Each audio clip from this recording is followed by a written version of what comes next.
दोस्तों, क्या एक साधारण इंसान दुनिया का सबसे अमीर निवेशक बन सकता है? क्या शेयर मार्केट में बिना रोज ट्रेडिंग किए, बिना हर दिन स्क्रीन देखने के, बिना भाग दौड़ के भी करोड़ों कमाए जा सकते हैं? और सबसे बड़ा सवाल, क्या एक ऐसा तरीका है जिससे आप भी समझदारी से निवेश करके धीरे धीरे अमीर बन सकते हैं? आज की इस वीडियो में हम जानेंगे उस इंसान की सोच जिसने साबित कर दिया कि अमीर बनने के लिए तेज दिमाग से ज्यादा जरूरी है सही सोच और धैर्य। एक ऐसा व्यक्ति जिसने करोड़ों नहीं बल्कि अरबों डॉलर कमाए लेकिन फिर भी साधारण जीवन जिया। जिसने कहा कि शेयर मार्केट अमीरों को और अमीर बनाने की मशीन नहीं है बल्कि धैर्य रखने वालों को इनाम देने की मशीन है। आज हम बात करेंगे किताब द वॉरेन बफेट वे की, जिसे लिखा है रॉबर्ट जी हैगस्ट्रॉम ने। इस किताब में बताया गया है कि आखिर कैसे वॉरेन बफेट ने एक सिंपल लेकिन पावरफुल स्ट्रेटजी से दुनिया का सबसे सफल निवेशक बनने का सफर तय किया। इस वीडियो में आप जानेंगे कैसे सही कंपनी चुननी चाहिए, कैसे रिस्क को कम किया जाता है, कैसे लंबी सोच आपको करोड़पति बना सकती है, और सबसे जरूरी, कैसे एक आम भारतीय निवेशक भी इस सोच को अपनाकर अपने पैसे को सही दिशा दे सकता है। अगर आप स्टॉक मार्केट में नए हैं, अगर आपने कभी नुकसान झेला है, अगर आप कंफ्यूज हैं कि कहां निवेश करें, या अगर आप सिर्फ यह जानना चाहते हैं कि अमीर लोग सोचते कैसे हैं, तो यह वीडियो आपके लिए है। लेकिन ध्यान रखिए, यह कोई जल्दी अमीर बनने की ट्रिक नहीं है, यह है सोच बदलने का तरीका। और अगर आपने इस सोच को समझ लिया तो शायद आने वाले 10 से 20 सालों में आपकी फाइनेंशियल लाइफ पूरी तरह बदल सकती है। तो वीडियो को अंत तक जरूर देखिए, क्योंकि हर एक हिस्सा पिछले हिस्से से जुड़ा है। अगर आपने बीच में छोड़ा तो आप पूरी तस्वीर नहीं समझ पाएंगे। अगर आप चाहते हैं कि ऐसे ही आसान और गहराई से समझाए गए बुक समरी वीडियो आपको मिलते रहे, तो अभी इस वीडियो को लाइक कीजिए, चैनल को सब्सक्राइब कीजिए और बेल आइकन दबाइए, ताकि आने वाली हर पावरफुल वीडियो आप तक सबसे पहले पहुंचे। अब चलिए शुरू करते हैं। चैप्टर 1, वॉरेन बफेट की सोच। निवेश से पहले सोच बदलो। अगर आप शेयर मार्केट में पैसा कमाना चाहते हैं तो सबसे पहले आपको शेयर मार्केट को देखना बंद करना होगा और बिजनेस को देखना शुरू करना होगा। यही सबसे पहली और सबसे बड़ी सीख है इस किताब की। दुनिया के महान निवेशक वॉरेन बफेट ने कभी खुद को स्टॉक ट्रेडर नहीं कहा, वे खुद को बिजनेस ओनर कहते हैं। उनके लिए शेयर खरीदना मतलब किसी कंपनी का छोटा सा हिस्सा खरीदना। सोचिए, अगर आप किसी दुकान को पूरा खरीदते तो क्या आप रोज उसकी कीमत बदलने की चिंता करते? क्या आप हर दिन दुकान बेचने की सोचते? नहीं, आप पहले यह देखते कि दुकान कितना मुनाफा कमा रही है, उसका मालिक ईमानदार है या नहीं, भविष्य में उसकी मांग बढ़ेगी या नहीं। यही फर्क है आम निवेशक और बफेट की सोच में। आम निवेशक कीमत देखकर शेयर खरीदता है, बफेट कंपनी देखकर निवेश करते हैं। किताब के लेखक रॉबर्ट बताते हैं कि बफेट का पूरा निवेश दर्शन 3 मुख्य बातों पर टिका है। बिजनेस को समझो, सही कीमत पर खरीदो और लंबे समय तक धैर्य रखो। लेकिन यह सोच अचानक नहीं आई। इसकी शुरुआत हुई एक गुरु से, बेंजामिन ग्रेहम। ग्रेहम ने सिखाया कि शेयर मार्केट एक मूड स्विंग वाला इंसान है। कभी वह बहुत खुश होकर कीमतें बढ़ा देता है, कभी डर कर कीमतें गिरा देता है। समझदार निवेशक वह है जो इस पागलपन का फायदा उठाए, उसका शिकार न बने। बफेट ने यह सीख अपने दिल में उतार ली। उन्होंने तय किया कि वे भीड़ का पीछा नहीं करेंगे। वे खबरों, अफवाहों और शॉर्ट टर्म ट्रेंड्स के पीछे नहीं भागेंगे। अब यहां एक महत्वपूर्ण बात समझिए। भारत में अक्सर लोग शेयर मार्केट को जुआ समझते हैं, क्योंकि वे बिना समझे टिप्स के आधार पर या दूसरों को देखकर निवेश करते हैं। लेकिन बफेट का तरीका जुए जैसा नहीं है। यह बिल्कुल वैसा है जैसे आप एक मजबूत पेड़ लगाते हैं और उसे सालों तक पानी देते हैं। उदाहरण के लिए, जब बफेट ने कोका कोला में निवेश किया तो उन्होंने सिर्फ यह नहीं देखा कि शेयर सस्ता है या महंगा। उन्होंने सोचा, क्या लोग 10 साल बाद भी कोल्ड ड्रिंक पिएंगे? क्या यह ब्रांड दुनिया भर में मजबूत है? क्या इसका बिजनेस मॉडल सरल और समझने लायक है? और उन्होंने निवेश किया, फिर सालों तक कुछ नहीं किया। न बेचने की जल्दबाजी, न रोज प्राइस चेक करने की आदत। यही है बफेट की सोच। एक्टिव रहो, लेकिन बेचैन मत बनो। इस चैप्टर की सबसे बड़ी सीख यह है कि निवेश से पहले अपनी मानसिकता बदलनी होगी। अगर आप जल्दी अमीर बनने की सोच लेकर मार्केट में आए हैं तो यह तरीका आपके लिए नहीं है। लेकिन अगर आप धैर्य, समझ और अनुशासन के साथ आगे बढ़ना चाहते हैं तो यही रास्ता आपको वित्तीय स्वतंत्रता की ओर ले जा सकता है। याद रखिए, शेयर मार्केट में असली पैसा तेजी से नहीं बल्कि समय के साथ बनता है, और समय उन्हीं का साथ देता है जो सही सोच के साथ खेलते हैं। चैप्टर 2, सही कंपनी कैसे चुनें, बफेट का 4 फिल्टर फार्मूला। अब सवाल यह है, अगर हमें बिजनेस ओनर की तरह सोचना है तो कंपनी चुने कैसे? मार्केट में हजारों शेयर हैं, रोज कोई कहता है यह खरीद लो, कोई कहता है वह मल्टीबैगर है। तो असली निवेशक सही फैसला कैसे लेता है? वॉरेन बफेट कंपनी चुनते समय 4 बड़े फिल्टर लगाते हैं। अगर कंपनी इन चारों टेस्ट को पास कर जाए तभी वे निवेश के बारे में सोचते हैं। पहला फिल्टर, क्या मैं इस बिजनेस को समझता हूं? बफेट कहते हैं, never invest in a business you can not understand. अगर आपको कंपनी कैसे पैसा कमाती है यह समझ नहीं आता तो आप सिर्फ अनुमान लगा रहे हैं। मान लीजिए कोई नई टेक कंपनी है जिसकी टेक्नोलॉजी बहुत जटिल है। अगर आपको उसका मॉडल समझ में नहीं आता तो सिर्फ इसलिए निवेश करना कि बाकी लोग कर रहे हैं, यह समझदारी नहीं है। बफेट सिर्फ उन्हीं बिजनेस में निवेश करते हैं जिन्हें वे पूरी तरह समझते हैं, जैसे कोका कोला, अमेरिकन एक्सप्रेस या एप्पल इंक। ये कंपनियां क्या बेचती हैं, कैसे कमाती हैं, यह साफ और सरल है। सीख क्या है? अगर आप भारत में निवेश कर रहे हैं तो पहले उस कंपनी का बिजनेस मॉडल समझिए। वह क्या बेचती है, ग्राहक कौन है, भविष्य में उसकी मांग रहेगी या नहीं। दूसरा फिल्टर, क्या कंपनी के पास मजबूत मोट है? मोट मतलब सुरक्षा की खाई। जैसे पुराने समय में किले के चारों तरफ पानी भरा जाता था ताकि दुश्मन अंदर ना आ सके। बिजनेस में मोट का मतलब है ऐसा क्या खास है जो उसे प्रतियोगिता से बचाए। उदाहरण के लिए, कोका कोला का ब्रांड इतना मजबूत है कि लोग नाम सुनते ही पहचान लेते हैं। यह उसकी ब्रांड पावर है। एप्पल के पास ब्रांड के साथ साथ इकोसिस्टम है। आईफोन, आईपैड, मैक सब एक दूसरे से जुड़े हैं। यही उसकी मोआट है। अगर किसी कंपनी के पास कोई खास ताकत नहीं है तो प्रतियोगी उसे आसानी से पीछे छोड़ सकते हैं। तीसरा फिल्टर, मैनेजमेंट कैसा है? बफेट कहते हैं कि बिजनेस जितना जरूरी है उतना ही जरूरी है उसे चलाने वाले लोग। क्या मैनेजमेंट ईमानदार है?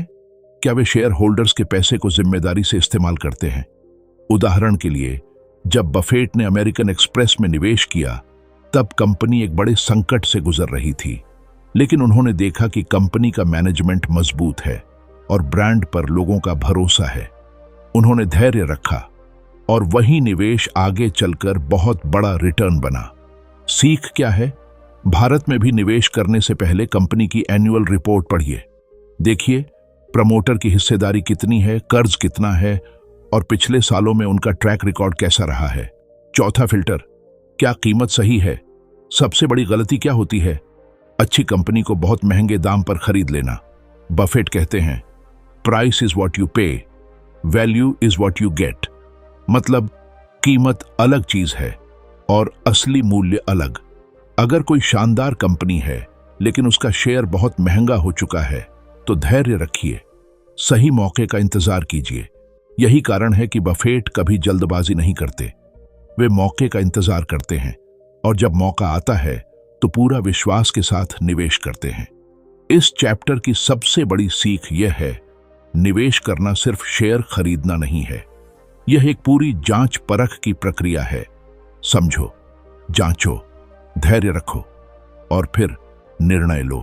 चैप्टर 3, असली जोखिम क्या है? कीमत गिरना या समझ की कमी? ज्यादातर लोग शेयर मार्केट में रिस्क शब्द से डरते हैं। जैसे ही बाजार गिरता है लोग घबरा जाते हैं, लाल रंग दिखते ही बेचने की जल्दी लग जाती है। लेकिन क्या सच में कीमत का गिरना ही जोखिम है? इस किताब में बताया गया है कि वॉरेन बफेट के अनुसार असली जोखिम कीमत का उतार चढ़ाव नहीं है। असली जोखिम है यह न जानना कि आप क्या कर रहे हैं। सोचिए, अगर आपने किसी कंपनी को बिना समझे सिर्फ टिप्स पर खरीद लिया और वह गिर गई तो यह जोखिम है। लेकिन अगर आपने किसी मजबूत कंपनी को पूरी समझ के साथ खरीदा और बाजार की वजह से वह अस्थायी रूप से गिर गई, तो क्या यह सच में जोखिम है? बफेट कहते हैं, risk comes from not knowing what you are doing. यह बात बहुत गहरी है। मान लीजिए आपने एक अच्छी किराना दुकान खरीदी है। अचानक शहर में मंदी आ गई और कुछ महीनों तक बिक्री कम हो गई। क्या आप दुकान बेच देंगे? नहीं। आप जानते हैं कि लंबे समय में लोग रोजमर्रा का सामान खरीदते ही रहेंगे। ठीक उसी तरह अगर आपने मजबूत बिजनेस में निवेश किया है तो अस्थायी गिरावट डरने की वजह नहीं बल्कि अवसर हो सकती है। उदाहरण के लिए, जब बाजार में गिरावट आई तब भी बफेट ने मजबूत कंपनियों में निवेश जारी रखा। उन्होंने डर को अपने फैसले पर हावी नहीं होने दिया। याद रखिए, मार्केट हर दिन ऊपर नीचे होता रहेगा। अगर आप रोज प्राइस देखकर परेशान हो रहे हैं तो आप निवेशक नहीं, ट्रेडर की मानसिकता में हैं। बफेट का तरीका अलग है। वे वोलेटिलिटी को दुश्मन नहीं मानते, वे उसे दोस्त की तरह देखते हैं, क्योंकि जब मार्केट डरता है तब अच्छी कंपनियां सस्ती मिलती हैं। अब यहां एक भारतीय उदाहरण समझते हैं। मान लीजिए कोई मजबूत FMCG कंपनी है जिसका ब्रांड सालों से भरोसेमंद है। अचानक किसी आर्थिक कारण से उसका शेयर 20% गिर जाता है। अगर कंपनी का बिजनेस मॉडल मजबूत है तो यह गिरावट स्थायी नहीं होगी। लेकिन अगर आपने कोई ऐसी कंपनी खरीदी है जिसका बिजनेस ही कमजोर है तो उसका गिरना सच में जोखिम है। तो फर्क क्या है? ज्ञान और अज्ञान का। बफेट हमेशा कहते हैं, पहले कंपनी को समझो, फिर निवेश करो। वे कभी भी भीड़ के पीछे नहीं भागते। अगर सब लोग खरीद रहे हैं तो वे शांत रहते हैं। अगर सब बेच रहे हैं तो वे विश्लेषण करते हैं।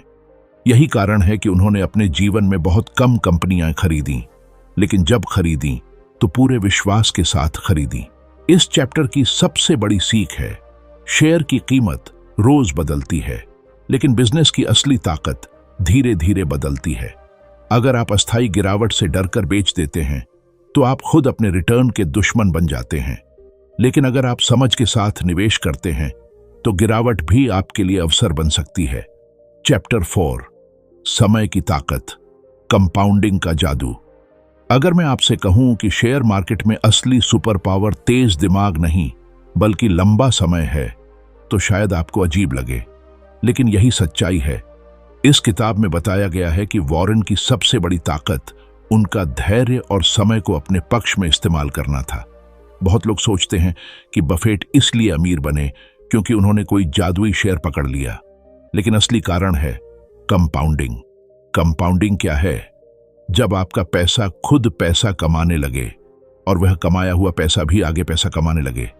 इसे एक छोटे से उदाहरण से समझिए। मान लीजिए आपने 1 लाख रुपए निवेश किए और सालाना 20% रिटर्न मिला। पहले साल के बाद यह 1,20,000 हो गया। दूसरे साल 20% सिर्फ 1 लाख पर नहीं बल्कि 1,20,000 पर मिलेगा और यह सिलसिला चलता रहेगा। समय के साथ यह छोटी सी वृद्धि एक बड़ी रकम में बदल जाती है। यही कारण है कि बफेट ने कम उम्र में निवेश शुरू किया। उन्होंने कमाया, फिर उसे खर्च नहीं किया बल्कि फिर से निवेश किया और साल दर साल कंपाउंडिंग ने उनका धन बढ़ाया।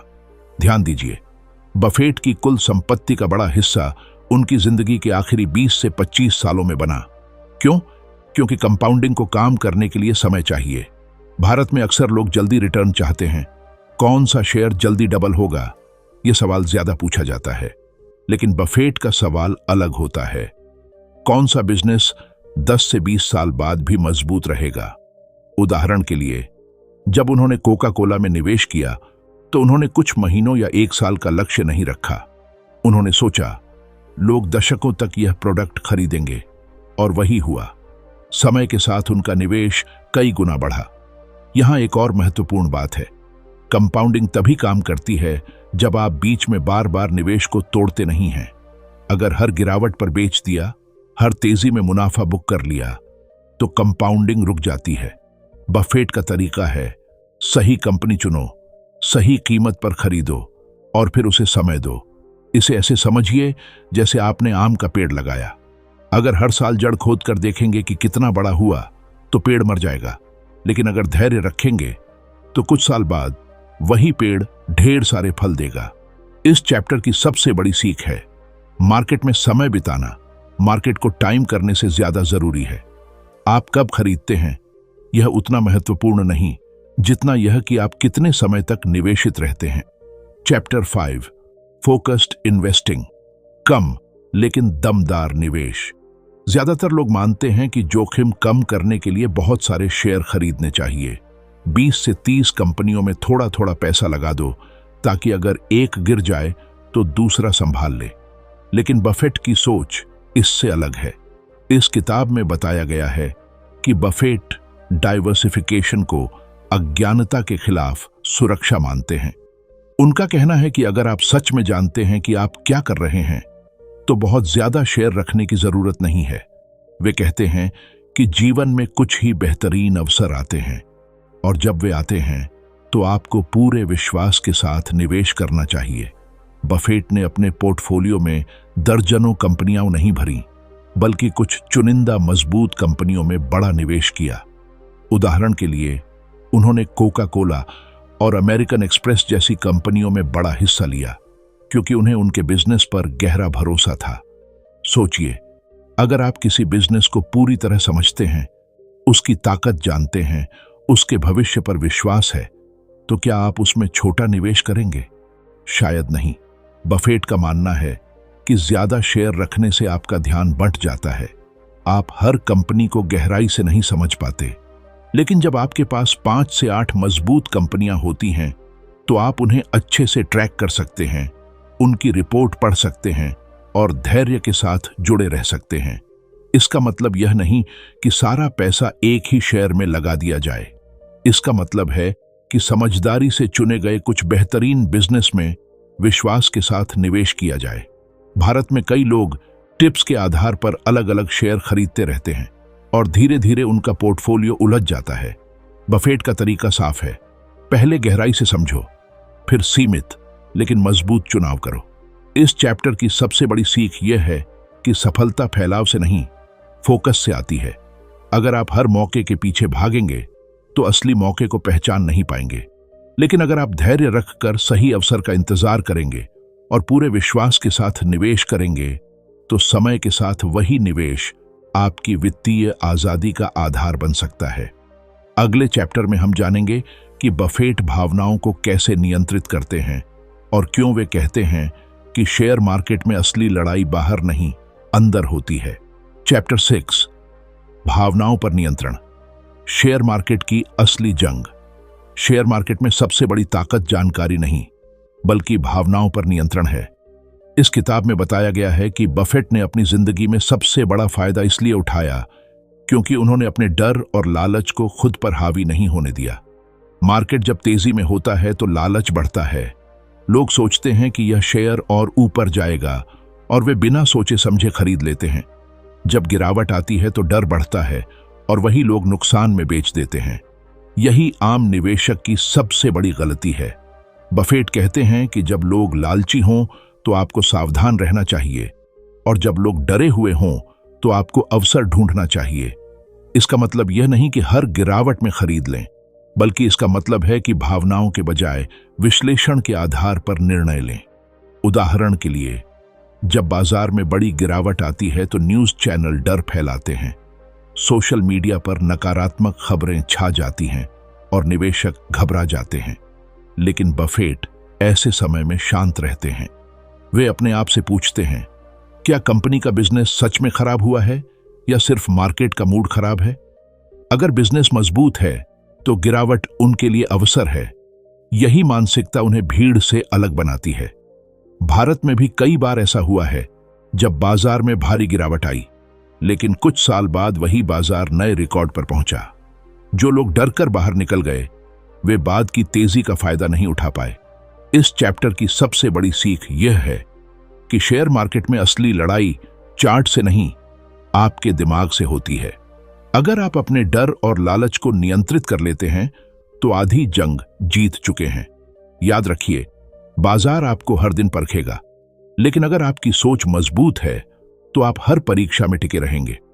अगले चैप्टर में हम जानेंगे कि बफेट सर्कल ऑफ कॉम्पिटेंस यानी अपनी समझ की सीमा के भीतर रहकर निवेश करने की रणनीति को इतना महत्व क्यों देते हैं। Chapter 7, circle of competence. अपनी समझ की सीमा पहचानो। शेयर मार्केट में हर दिन नई नई कंपनियां, नए सेक्टर और नई कहानियां सामने आती हैं। कभी कोई टेक कंपनी चर्चा में होती है, कभी कोई नई स्टार्टअप, कभी कोई ट्रेंडिंग सेक्टर।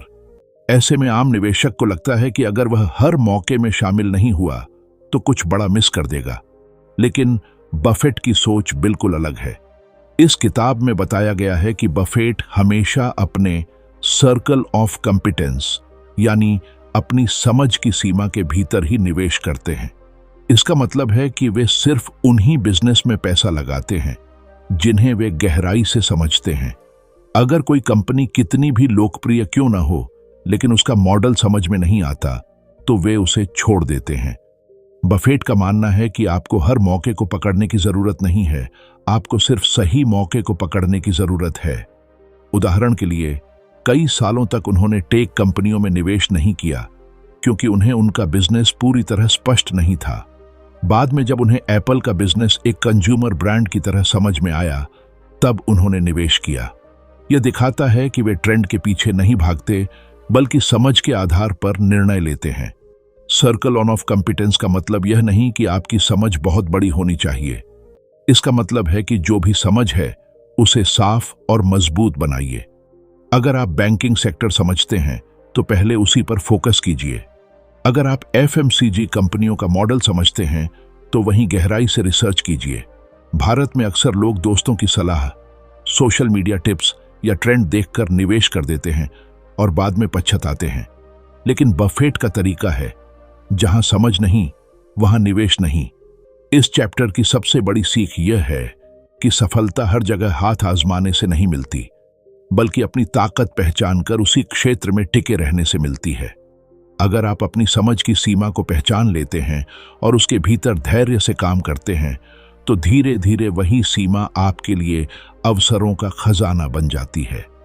अगले चैप्टर में हम जानेंगे कि बफेट सही कीमत यानी मार्जिन ऑफ सेफ्टी को इतना महत्व क्यों देते हैं और कैसे यह सिद्धांत आपको बड़े नुकसान से बचा सकता है। चैप्टर 8, मार्जिन ऑफ सेफ्टी, सुरक्षित दूरी से निवेश। शेयर मार्केट में सबसे बड़ी गलती क्या है? एक शानदार कंपनी को भी बहुत महंगी कीमत पर खरीद लेना। बफेट की निवेश सोच का एक मजबूत स्तंभ है मार्जिन ऑफ सेफ्टी यानी सुरक्षा का अंतर। इस किताब में समझाया गया है कि यह विचार उन्हें उनके गुरु बेंजामिन ग्रेहम से मिला। मार्जिन ऑफ सेफ्टी का मतलब है किसी कंपनी के असली मूल्य से कम कीमत पर उसे खरीदना, ताकि अगर आपका अनुमान थोड़ा गलत भी हो जाए तो भी बड़ा नुकसान ना हो। इसे ऐसे समझिए जैसे आप एक मजबूत पुल पर चल रहे हैं जिसकी क्षमता 10 टन है, लेकिन आप उस पर सिर्फ 6 टन का भार डालते हैं। आपने अपने लिए सुरक्षा का अंतर छोड़ दिया। निवेश में भी यही सिद्धांत काम करता है। मान लीजिए आपने किसी कंपनी का विश्लेषण किया और आपको लगा कि उसका असली मूल्य 1000 रुपए प्रति शेयर है। अगर वह शेयर 950 पर मिल रहा है तो यह ज्यादा सुरक्षित नहीं है। लेकिन अगर वही शेयर 700 या 750 पर मिल रहा है तो आपके पास सुरक्षा का अंतर है। अगर भविष्य में थोड़ी गिरावट भी आती है तो आपका जोखिम सीमित रहेगा। बफेट हमेशा शानदार कंपनी को उचित या कम कीमत पर खरीदने की कोशिश करते हैं। वे कहते हैं कि it's far better to buy a wonderful company at a fair price than a fair company at a wonderful price. उदाहरण के लिए, जब उन्होंने कोका कोला में निवेश किया तो उन्होंने सिर्फ ब्रांड की ताकत नहीं देखी, बल्कि यह भी देखा कि कीमत उनके हिसाब से उचित है या नहीं। भारत में कई बार लोग सिर्फ इसलिए खरीद लेते हैं क्योंकि शेयर तेजी में है या सब लोग खरीद रहे हैं।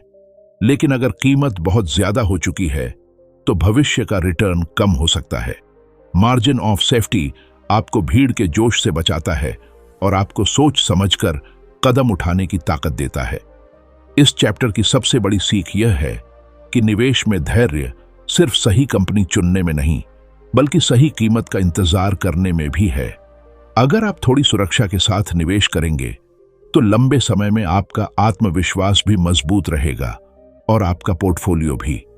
अगले चैप्टर में हम जानेंगे कि बफेट सरलता को क्यों इतना महत्व देते हैं और क्यों वे कहते हैं कि जटिल रणनीतियां अक्सर निवेशकों को भ्रमित कर देती हैं। चैप्टर 9, सरलता की शक्ति। जितना आसान उतना मजबूत। शेयर मार्केट को अक्सर बहुत जटिल बना दिया जाता है। Chart, indicator, news, economic data, global events, इतना सब देखकर एक नया निवेशक कंफ्यूज हो जाता है। लेकिन बफेट का तरीका बिल्कुल उल्टा है। वे मानते हैं कि अगर कोई निवेश समझने में बहुत जटिल है तो शायद वह आपके लिए सही नहीं है। इस किताब में बार बार यह बात सामने आती है कि बफेट सादगी को प्राथमिकता देते हैं। वे ऐसे बिजनेस पसंद करते हैं जिनका मॉडल सीधा और स्पष्ट हो। अगर कंपनी कैसे पैसा कमाती है यह समझने में घंटों लग जाए तो वे उसे छोड़ देना बेहतर समझते हैं। उदाहरण के लिए, उन्होंने कोका कोला जैसे सरल बिजनेस में निवेश किया। लोग प्रोडक्ट खरीदते हैं, कंपनी बेचती है, ब्रांड मजबूत है, मुनाफा लगातार आता है। इसमें कोई जटिल गणित नहीं है। बफेट कहते हैं कि निवेश कोई रॉकेट साइंस नहीं है, यह सामान्य समझ और धैर्य का खेल है। भारत में कई बार लोग जटिल रणनीतियों के पीछे भागते हैं, जैसे कि हर दिन ट्रेडिंग करना, अलग अलग इंडिकेटर का उपयोग करना या हर खबर पर रिएक्ट करना। लेकिन जटिलता अक्सर गलत फैसलों की ओर ले जाती है। बफेट का नियम साफ है, अगर आप किसी निवेश को एक बच्चे को सरल भाषा में समझा नहीं सकते तो शायद आपने उसे खुद भी पूरी तरह नहीं समझा। सरलता का मतलब यह नहीं कि रिसर्च न करें, इसका मतलब है कि रिसर्च के बाद आपका निर्णय स्पष्ट होना चाहिए, उलझा हुआ नहीं। जब रणनीति सरल होती है तो आप गिरावट में भी शांत रह पाते हैं, क्योंकि आपको पता है आपने क्या और क्यों खरीदा है। इस चैप्टर की सबसे बड़ी सीख यह है कि निवेश में सफलता जटिलता से नहीं, स्पष्टता से आती है। जितना आप चीजों को सरल रखेंगे उतना ही लंबे समय तक टिक पाएंगे। अगले चैप्टर में हम जानेंगे कि बफेट अनुशासन और निरंतरता को कैसे अपनी सबसे बड़ी ताकत बनाते हैं और क्यों वही आदतें किसी भी आम निवेशक को असाधारण परिणाम दे सकती हैं। चैप्टर 10, अनुशासन और निरंतरता। छोटी आदतें, बड़ा परिणाम। शेयर मार्केट में जीत एक दिन में नहीं मिलती। ये रोज लिए गए छोटे, सही और अनुशासित फैसलों का परिणाम होती है। बफेट की सफलता का असली राज सिर्फ सही कंपनियां चुनना नहीं था, बल्कि वर्षों तक अपने सिद्धांतों पर टिके रहना था। इस किताब यह स्पष्ट करती है कि बफेट का निवेश दर्शन बदलता नहीं है, चाहे बाजार ऊपर हो या नीचे। यही निरंतरता उन्हें भीड़ से अलग बनाती है। वे हर साल, हर दशक में वही मूल सिद्धांत अपनाते रहे। समझ में आने वाला बिजनेस, मजबूत मैनेजमेंट, उचित कीमत और लंबी अवधि का दृष्टिकोण। उन्होंने ट्रेंड के हिसाब से अपनी सोच नहीं बदली। जब टेक बूम आया और लोग तेजी से अमीर बन रहे थे, तब भी उन्होंने अपने नियम नहीं तोड़े। जब मार्केट गिरा, तब भी उन्होंने घबराकर रणनीति नहीं बदली। यही अनुशासन असाधारण परिणाम देता है। भारत में अक्सर लोग शुरुआत तो जोश से करते हैं, लेकिन कुछ महीनों की गिरावट के बाद निराश हो जाते हैं और रणनीति बदल देते हैं। कोई म्यूचुअल फंड छोड़कर ट्रेडिंग शुरू कर देता है, कोई लॉन्ग टर्म निवेश छोड़कर शॉर्ट टर्म टिप्स के पीछे भागने लगता है। लेकिन बफेट का तरीका है, एक मजबूत सिद्धांत चुनो और उस पर टिके रहो। अनुशासन का मतलब है कि आप अपनी रिसर्च के आधार पर निर्णय लें, न कि रोज की खबरों के आधार पर। निरंतरता का मतलब है कि आप लंबे समय तक निवेशित रहें और कंपाउंडिंग को अपना काम करने दें। यह बिल्कुल फिटनेस की तरह है। अगर आप एक हफ्ते जिम जाकर छोड़ दें तो परिणाम नहीं मिलेंगे, लेकिन सालों तक नियमित अभ्यास करेंगे तो शरीर बदल जाएगा। निवेश भी ऐसा ही है। छोटी छोटी सही आदतें जैसे नियमित निवेश, धैर्य, रिसर्च और भावनाओं पर नियंत्रण समय के साथ बड़ी संपत्ति में बदल जाती है। इस चैप्टर की सबसे बड़ी सीख यह है कि असाधारण सफलता असाधारण रणनीति से नहीं, बल्कि साधारण सिद्धांतों को असाधारण अनुशासन के साथ लागू करने से मिलती है। और यही वह रास्ता है जो किसी भी आम भारतीय निवेशक को धीरे धीरे वित्तीय स्वतंत्रता की ओर ले जा सकता है। अब तक हमने समझा कि वॉरेन बफेट की सफलता किसी एक जादुई फार्मूले का परिणाम नहीं थी, बल्कि स्पष्ट सोच, धैर्य, अनुशासन और सही सिद्धांतों का संगम थी। इस किताब में हमें यह सिखाती है कि निवेश अमीर बनने की दौड़ नहीं, बल्कि सही दिशा में लंबी यात्रा है। अब सबसे महत्वपूर्ण सवाल यह है कि एक आम भारतीय निवेशक इस सोच को अपनी जिंदगी में कैसे उतारे। पहला कदम है मानसिकता बदलना। शेयर को कागज का टुकड़ा मत समझिए, उसे एक बिजनेस का हिस्सा समझिए। दूसरा कदम है अपनी समझ के दायरे को पहचानना। हर ट्रेंड के पीछे मत भागिए, बल्कि वही चुनिए जिसे आप गहराई से समझ सकें। तीसरा कदम है धैर्य। सही कंपनी को सही कीमत पर खरीदने के बाद उसे समय दीजिए। रोज कीमत देखकर परेशान मत होइए। चौथा कदम है भावनाओं पर नियंत्रण। गिरावट में डर और तेजी में लालच आपके दुश्मन हैं। अगर आप शांत रहना सीख गए तो आधी जीत वहीं हो जाती है। पांचवां कदम है कंपाउंडिंग पर भरोसा। छोटे छोटे रिटर्न लंबे समय में बड़ी संपत्ति में बदलते हैं। शुरुआत भले ही छोटी हो, लेकिन निरंतरता उसे बड़ा बनाती है। याद रखिए, बफेट ने भी छोटी उम्र से छोटी रकम से शुरुआत की थी। उन्होंने कोई शॉर्टकट नहीं अपनाया, बल्कि सिद्धांतों पर टिके रहे। यही कारण है कि समय उनके पक्ष में काम करता गया। भारत में आज निवेश के साधन पहले से कहीं अधिक आसान हैं। डीमैट अकाउंट खोलना आसान है, जानकारी उपलब्ध है और अवसर भी बहुत है। लेकिन असली फर्क आपके निर्णय और धैर्य से आएगा। अगर आप इन सिद्धांतों को अपनाते हैं, समझ, फोकस, मार्जिन ऑफ सेफ्टी, सरलता और अनुशासन, तो धीरे धीरे आपका आत्मविश्वास भी बढ़ेगा और आपका पोर्टफोलियो भी। यह रास्ता तेज नहीं है, लेकिन मजबूत है। यह रातों रात अमीर बनने का वादा नहीं करता, लेकिन स्थायी संपत्ति बनाने की दिशा जरूर देता है। यही द वॉरेन बफेट वे की असली ताकत है। साधारण सिद्धांत, असाधारण परिणाम।